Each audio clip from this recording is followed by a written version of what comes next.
Studio bass players need to have multiple bass guitars in their arsenal so that they can get the right sound for whatever studio recording they happen to be working on. And most studio bass players will tell you, when it comes to importance, that after a P bass and maybe a good active, 5-string J or something of that nature, that often what comes third in the chain of basses that you need would be a semi-hollow bass guitar. Semi-hollow bass guitars are known for giving you a plugged-in sound that has this really neat roundness to it that's also punchy, but not so bassy that it's without character. It really has a neat character to it, and for certain styles and genres of music, certain recordings, it works incredibly well. So needless to say, if you want to be a versatile bass player and have every bass sound you can need at your fingertips, then yes, you do need to look into a semi-hollow bass guitar. The bass we're looking at today, I feel, captures the vibe perfectly, and then some.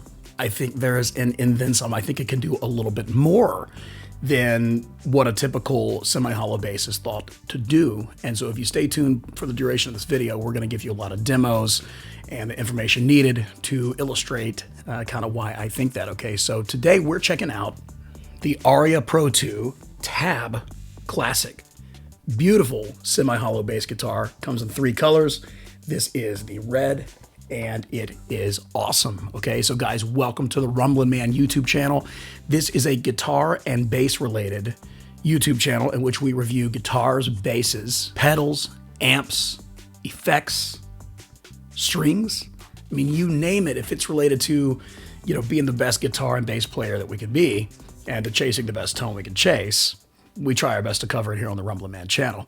So if that's the kind of material you like to watch on YouTube, then I encourage you to click the subscribe button, click the bell to be notified when I come out with new videos, and even give me a thumbs up so YouTube will recommend this video for more viewers. I am a huge fan of Aria guitars. They have been making guitars for a long time. They are a Japanese company that began in Japan and is still anchored with the headquarters in Japan. And actually, they started long ago as an acoustic guitar company. But fast forward to the late 70s and early 80s, they began to grow in popularity for making electric guitars and electric basses under the name Aria Pro II. Some of the highly popular bass guitar models from the 1980s by Aria Pro II are still in production today, and also available is the Aria Custom Shop, where they make just some guitars and basses with mind-blowing Japanese craftsman quality. But there are also several different basses, such as the 313 Detroit that I recently reviewed, that are made outside of Japan, but to Aria Pro II's very strict specifications. And they're all really great instruments. So enter the Tab Classic. A lot of you might be familiar with the Tab 66, as Aria's been making semi-hollow basses for a while, and this bass just doesn't disappoint whatsoever. I mean, from the plugged-in sound to the playability to its looks. What a cool piece of equipment. So what are we looking at here? Well, from what I can tell, we've got a center block, and this is an arched maple top. The back and sides as well are maple, which is really nice. And then we have a 3-piece set neck, rosewood fretboard, chrome hardware. And then for pickups, we have 2 of Aria's mini bass humbuckers, which sound awesome. And then having 2 of them, being able to switch between the 2 gives you a lot of flexibility in your sound. For controls, the controls are very simple. We have 1 master volume, 1 master tone, and then a pickup selector switch, which is a really cool thing to have on a bass, as my other basses all have, either blend knobs or different volume knobs. It's nice to have something refreshing like a tone selector switch to just kind of have something different. There's also a really nice, I want to say, ivory binding on the guitar on both sides of the body and also on the neck. Just a lot of really nice touches on this bass. And the whole thing is finished in a really lovely gloss, which is really smooth to the touch. I'm a gloss guy. I like satin too, but I am mainly a gloss guy, so I love this bass. I love what it has to offer. I love how it feels to play it, but we obviously want to talk more about how it sounds, and we want to say, well, can it get those vintage, thumpy tones that semi-hollow basses are known for? And the answer to that is absolutely. In fact, one great way to get that old school kind of tone is to utilize this tone knob. And in doing so, you can roll off some high end and get a little bit more thud. So let's do a quick demo, and we're going to figure out how do we utilize this tone knob to get some different sounds? So I'm just going to kind of let you hear how the tone knob sounds in 3 different positions. Okay, so we're going to be on both pickups in this next demo, except we're going to start at 0, tone rolled all the way off. Then we'll go up to 5 and play, which is halfway rolled on, and then all the way rolled on at 10, just to show you what kind of variation you can get out of this tone knob. Okay, let's check it out.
On some basses, I never touch the tone knob. Like on a jazz bass, I might not ever touch the tone knob. But on something that you want to really get some, some vintage thud tones with, like a P bass or a semi-hollow, I will use the tone knob quite a bit. So not to mention, you have that tone knob also, paired with the flexibility of the 2 different pickups. You've got a big palette of sounds that you can draw from in this bass alone. But what about the other token? You may say, Rumblin' Man, can this thing rock? And it absolutely can. Just because something is vintage styling doesn't mean you can't thrash or rock on it. And I'm going to prove that right now. We're going to have a rock mix in which I'm going to be using some overdrive and distortion, 2 different pickup positions, and let's kind of listen to what kind of heavier rock sound you can get using this bass. You just might be surprised.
So do I have any complaints? Is there anything negative that I could say about this bass? And honestly, I've had it for a few weeks now that I've just been jamming with it, recording with it a little bit, and doing things like that to get to know the bass before making videos about it. And really, I don't have anything negative I can say. I'd say if there was one thing you could upgrade these tuners. They're kind of cool, like kind of mini open gear tuners, and they're fine. However, I think that you could upgrade those for slightly better ability to stay in tune and not have to tune as often, because I do have to tune fairly often between takes with this bass. Not as much as you would with like a dirt cheap bass, but still often enough that you could upgrade those and stay in tune a little better, or you could pay attention to the nut, whether lubricated or if you have a different type of nut that you want to use. Both those things can affect tuning stability. The bridge, a lot of people don't like this style of bridge, but this bridge is rock solid. It's great. Adjustable with a flathead screwdriver. Probably the only thing that I would change about it would be I do wish there was an ability to blend between the two pickups. However, it's not always necessary, and you could still get a lot of cool tonal diversity with this bass. I also wish they had one in a green metallic finish, because that would be my dream hollow body, but we'll get to that at some other time. Nonetheless, I'm totally going to use this thing, but I know the question a lot of you guys out there have is, well, Rumbling Man, can you slap her? And you can. You definitely can. I have, and I'm about to again. So check this out, all right? We're going to hear some slap style playing on both pickups, then on just the bridge pickup, and then I'm going to throw in a little bit of filter or something just for fun and hear the different variety of slap style sounds we can get with this bass. Let's check it out.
You've now seen how much diversity and flexibility that this bass has tonally, and this is one you can absolutely use for all of those purposes. But I do have one question, and it's something that a few of you out there probably have already thought of during this video, and that's this. This bass comes strung up with round wound strings, and sounds great with these round wound strings. That said, a lot of studio bass players who do use a semi-hollow bass, a lot of them will string it up with flat wound bass strings. What would this bass sound like with a set of flat wounds on it? Well, we're going to find out in a future video.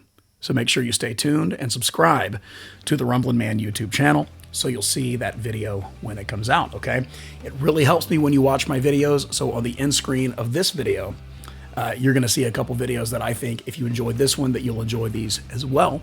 So please stay here with me, and I just appreciate all your support. Thank you to Aria in Japan for making this video happen today, for sending this bass out. Very much appreciate it. You guys are an awesome company. And to everybody out there who viewed or subscribed or thumbs up, thank you so much for doing so. I really appreciate your support of the Rumbling Man YouTube channel, okay? God bless you guys, and I will see you on the next video. Peace.